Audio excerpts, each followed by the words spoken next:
Hello? Hey, what's going on? Hey, Max, how's it going? I'm good. How about you? I'm good.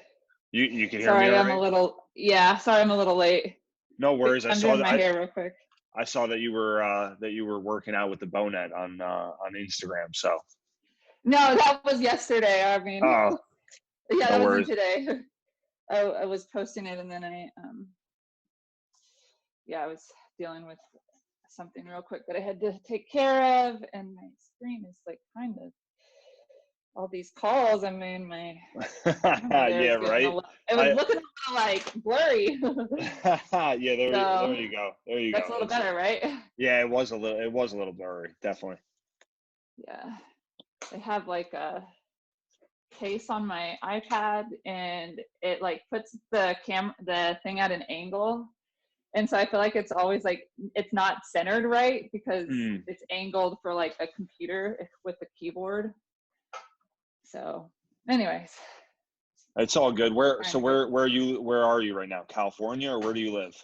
Yes, I live in Texas right now, but I'm in California. This is where I'm from. I came here when everything went down with COVID because we were actually on the road. Mm, And I have another place here that I spend time at, and my family's from here. So I've been here ever since, and it's been easier. At the time, like we were still on tour, and the Olympics were still in the process. mm. So like it was better for me to train here because my coach is here and all of that. And then I've kind of just stayed um, since because shouldn't really be flying, and it's a pretty long drive that I don't really want to make. So Yeah, absolutely. So everybody in your family safe, healthy, everybody's still doing good. yeah, everyone's still doing good. I mean, besides all the like economic Mm, issues and stress from that stuff, I mean, overall everyone's healthy and still trucking along nicely. So feeling pretty blessed about all of that, and can't really, yeah, sticking to our cool. like little unit, like I'm sure everyone is trying to Yeah.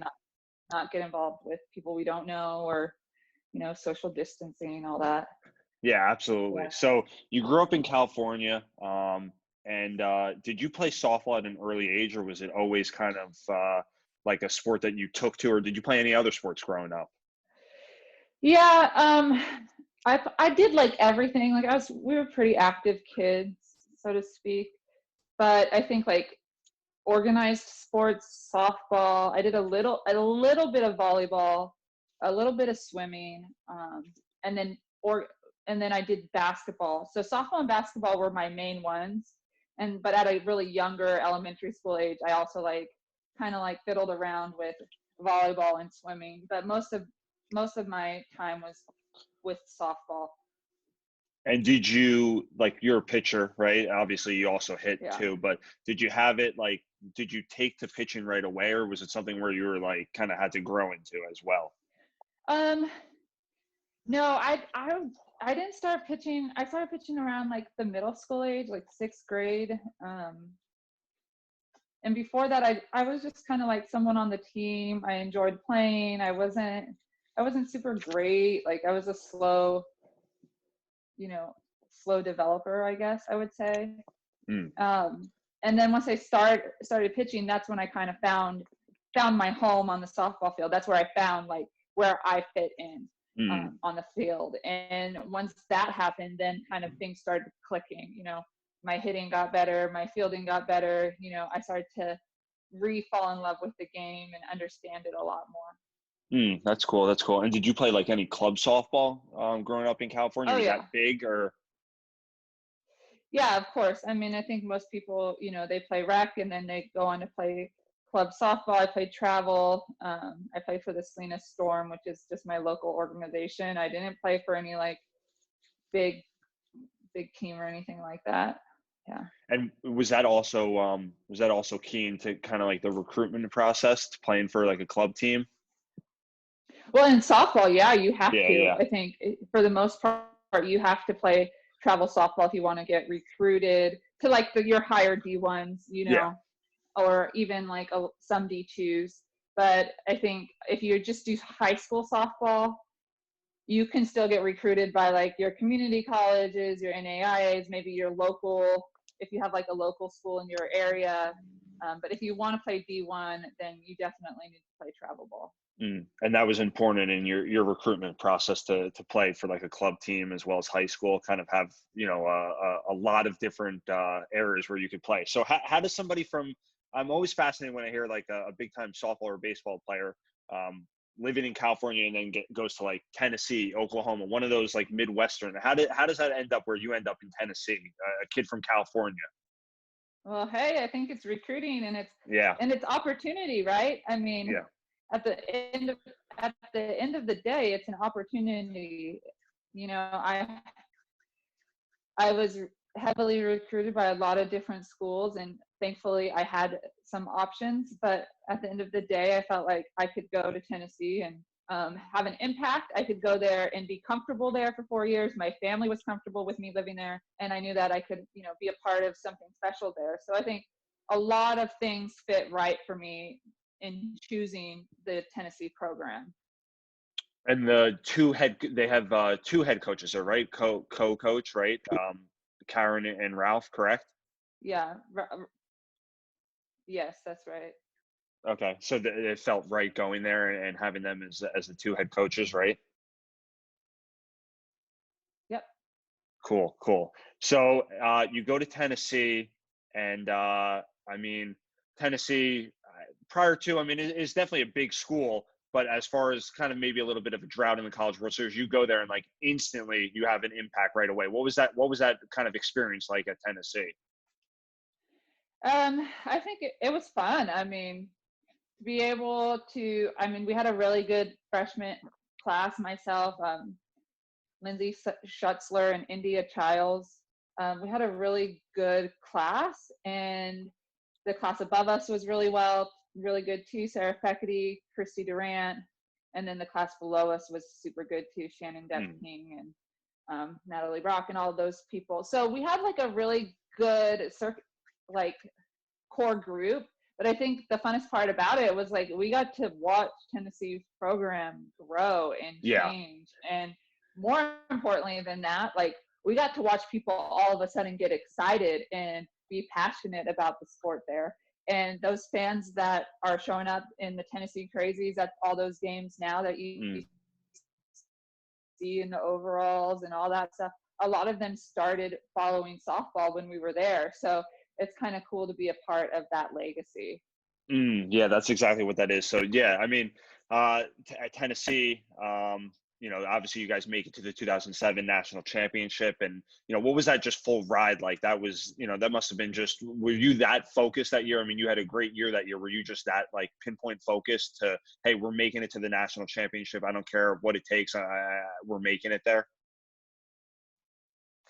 Yeah, I think the previous 2 years we had come in third place, and it was just like, gosh, third place again. Like we were beating the teams.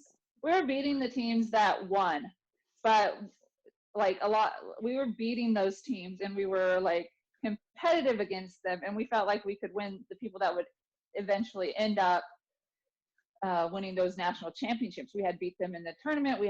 But we just couldn't put it together to get to half that third place hump. So I think mentally we were just like, no, like we are making it. Like this is our year. We're going all the way to the national championship game.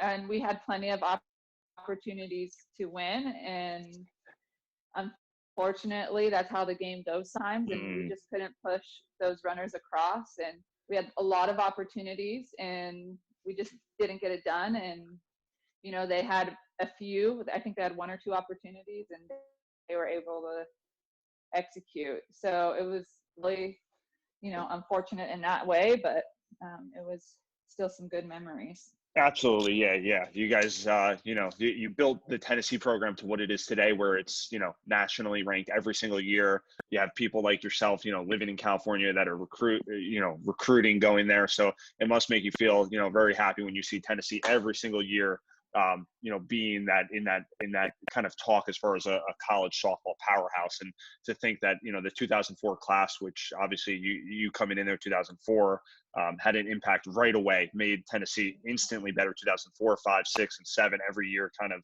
getting better. So you got to be very happy with those results. So after college, was it always like, I'm going to play softball after, or was it, hey, I want to get into broadcasting, I want to get into coaching, or was it like, I'm going to the next level, the NPF? I think for me, like I always kind of knew I wanted to play softball. I didn't really think much of doing other things. I majored in communications, and I wanted to go to the Olympics and be a professional. That's why I didn't realize, like most people, like you don't realize that, hey, like women at that time, you don't realize like, hey, you watch MLB and you watch like your favorite teams and play, and you, as a young softball player, like I didn't understand why I couldn't do the same thing. Why my sport wasn't in like they did, because that's what I wanted to do. But at the time, I always thought that I was going to be and set out to do. With that, obviously, I've done the Olympics to try to do that. Are you frozen? Yeah, I think so.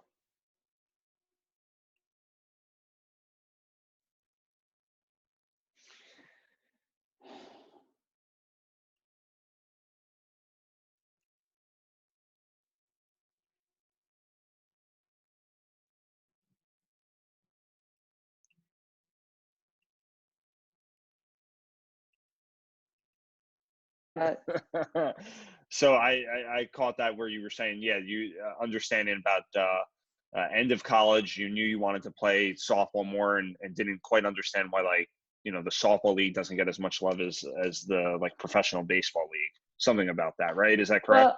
Well, I just think it's a lot harder to be a professional softball player than it is to be a professional baseball player. That's it. I'll tell you what, the softball community, like I've done a bunch of these podcasts during this kind of pandemic, and the softball community, including yourself, has been outstanding. They've been willing to come on here, they've been willing to talk about stuff, and the baseball community has not been, let's say, as warm and fuzzy about coming on and stuff like that. I mean, and when you talk about somebody like yourself who's, Olympian, to get that type of same person in the baseball side of things, like they don't seem as willing. The softball community, we've always said it for years, has been great. So my hats go off to the whole softball community for sure. Well, that doesn't surprise me. I love the community, the softball community, and they've really, they're really great people, and it's fun to be a part of. So I'm glad everyone is able to like represent for you and get you what you need for your podcast and all this stuff. So you played it. I mean, you've played kind of in this NPF league, which we've talked about on here a bunch. It's like a 4 or 5 team league. I know they kind of add every year and stuff like that to it, but you've played in that league for a while now, right? Yeah, I actually don't play in that league anymore. I just focus on Team USA. Yeah. And then I play overseas with Toyota in Japan. That's what I want to talk about. So how long have you been playing in Japan for? I've been there 11 years. Oof. Okay. So that must be, is it a different experience, or is it kind of similar with, obviously it's the game of softball, but what's it like playing over in Japan? I think that, it's such a good experience. It's a great place to be a professional. And they've given me the opportunity to continue my career and do it full time. And I think that's huge. So they're corporate backed. I play for the Motor Corporation, and it's a lot of fun. The games are really exciting. We get really good fan support, and I love it. That's cool. That's cool. And is it like the league setup? It's a very competitive league, correct? Yeah, there's 12 teams in the league. There's 2 divisions. The top 4 teams go to the finals, and then if you come in, it's kind of, if you're familiar with the European, any of the European leagues, it's kind of like that. So if you come in last place, you get sent down to the second division. And then if you come in to second to last, you have a best of 3 series with the second place team from this second division. That's cool. That's So interesting. You kind of get a keeps punishment it if really you're competitive. It keeps it really competitive is what it does, and makes the quality of the games a lot better. That's and you do have other, like, do you think you'll start seeing maybe a shift where like girls right out of college like yourself, like they'll go towards this Japanese softball league rather than going to the NPF, or not really, not there yet? I mean, there's already been a shift. The NPF, I mean, professionally in the United States, we just need a better system. Mm. The NPF is good, but it's just not.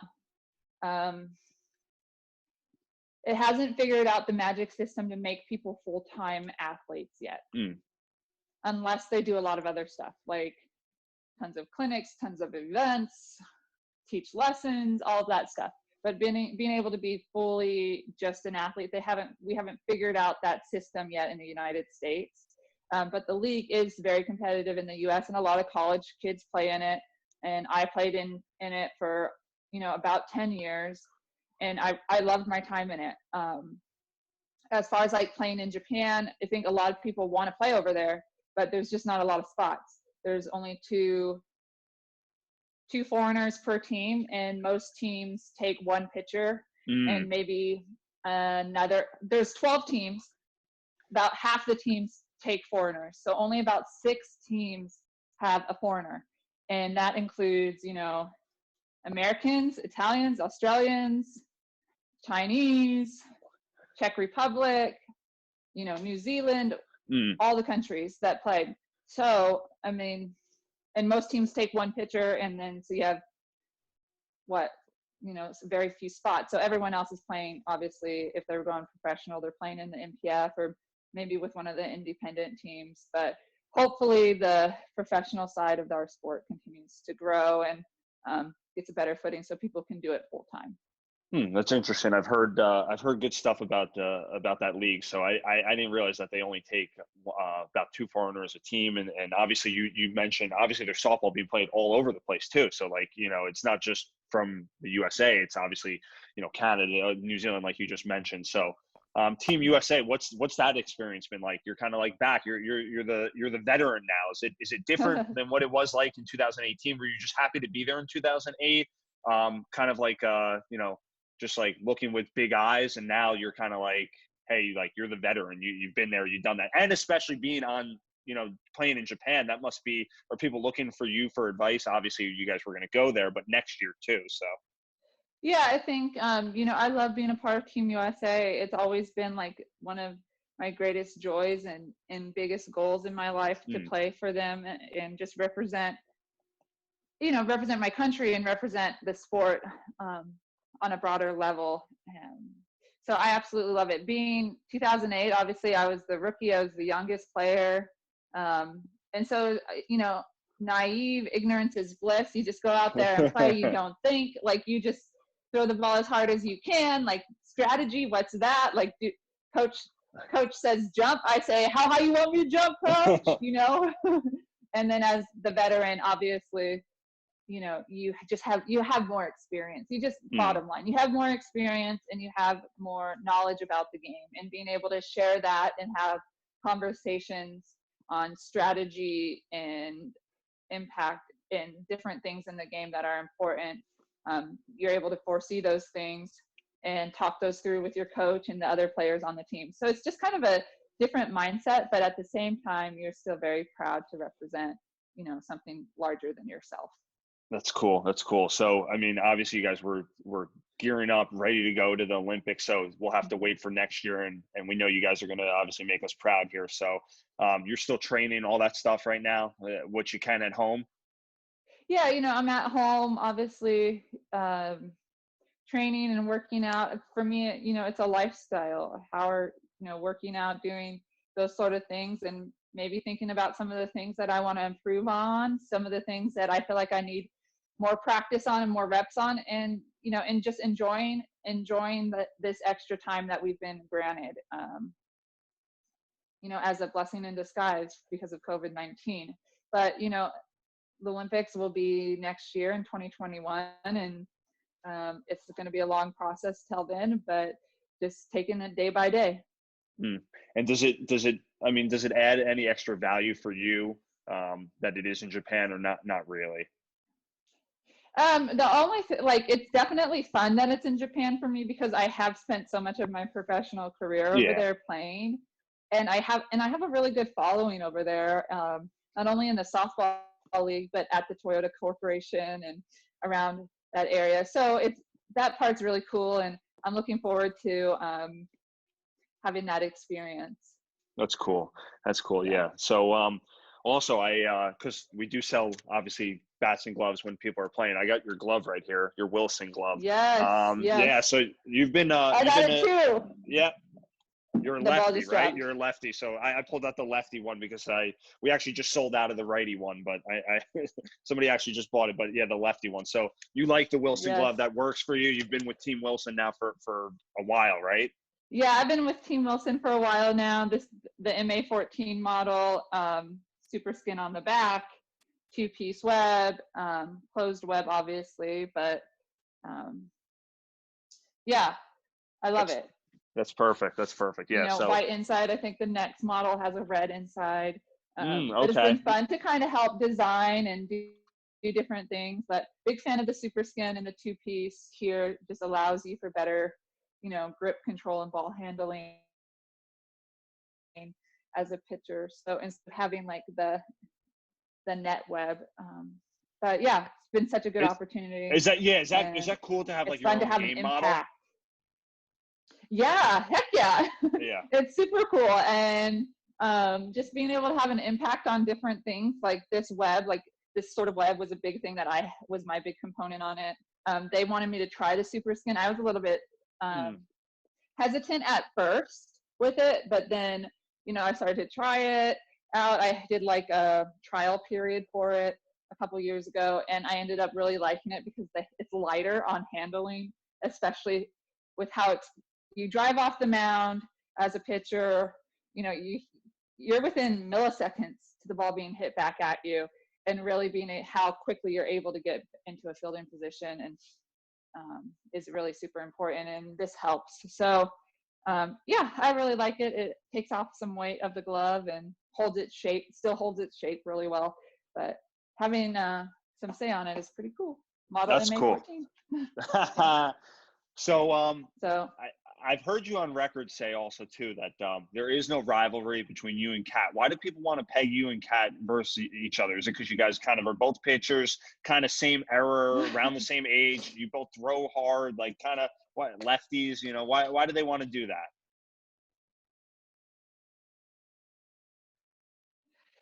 That's a really good question. And why do people keep trying to like rival us against each other? Because I honestly think it's because we kind of somewhat look alike. Like she's tall, I'm tall. I personally don't think we look alike, but we have similar characteristics. We're both over 6 foot. Like she has brown hair, I have light brown hair.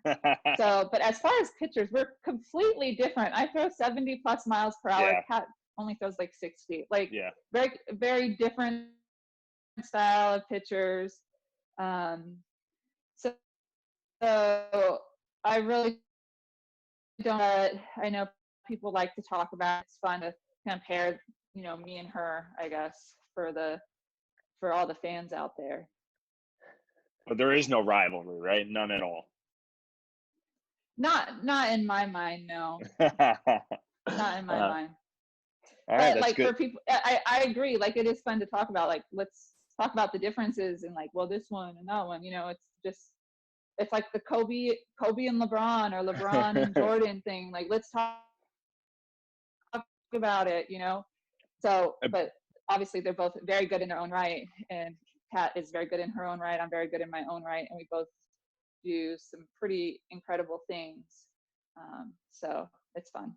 Yeah, that's cool. Yeah, you guys are both a great 1-2 punch for Team USA, and I've been playing together for a while now. Quite some time. Yeah. Like, I mean, you're going on close to a decade. So it was a no-brainer that you were going to come back for this Olympics, right? Was that ever no doubt, right? Yeah, I think I was pretty confident I was going to do it. Things had to align for me, of course, but just like anyone, and I had to weigh the decision and the amount of effort and work that I wanted to put in to go all in for it. But other than that, yeah, I knew I was going to come back for it. And has your pitching So. style at all kind of change over the years? I know you could still throw hard, but you start obviously a lot of pitches in softball. You're almost pitching a lot more than you would in like a baseball setting. Like, are you ever kind of like, I need to get a little bit craftier as kind of the years progress to kind of, I don't want to throw my arm out. I mean, you have a great gift, but like slow things down a little bit. Yeah, I think as I've gotten older and as more so, not even older, but I would say as I've gotten smarter Yeah. about the game and understood different intricacies about pitching, the longer you do something, the more you understand it and the better you get at it. Hmm. So as I've developed and educated myself and evolved and new information has come out about the game and things that you can track, like, yeah, I've evolved just like anyone has. That's cool. So and that's fun. It's fun to look back at some of those old videos and to know where I'm at now versus then is pretty cool when you think about it. Yeah, you have a bunch of records for obviously throwing so hard, like 70 plus 77. Like, I mean, I'm Mm-hmm. sure you're obviously well aware of that. So like, it must be at times like, hey, I might need to slow things down as I get, like you say, get smarter. So that's a real good point. This is Yeah. going to be the last question. This is the toughest one. Where I've actually had Kelsey Stewart was on. She's a Wilson girl too. So we did a giveaway based off of this podcast. So we'll do a giveaway with your glove too going forward. So I'll do all those details later. But so she said, when you guys next year, you go to Japan, right? You guys whoop some Mm-hmm. ass. You guys crush it. You get the gold medal. And I said, they make a movie about it. Who would play you? She said Beyonce. So Beyonce is off the table. You can't pick Beyonce. Oh And then darn.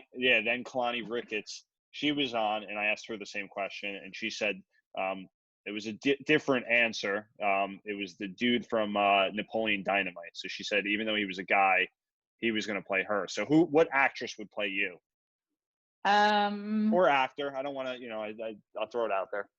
I would say Blake Lively. Okay, cool. I actually know, Blake Lively would play me. Yeah. awesome. Cool. That's, I actually, quarantine's going real well that I actually just started like Gossip Girl. So if it's, XOXO. so if quarantine, if I finish Gossip Girl and roll through the series and this quarantine's still going on, I don't know what I'm gonna do. So I need to this needs to end pretty soon. So I appreciate you coming on here, and I wish you luck in the future, and stay safe and healthy. All right. All right. Thank you. No worries. Bye.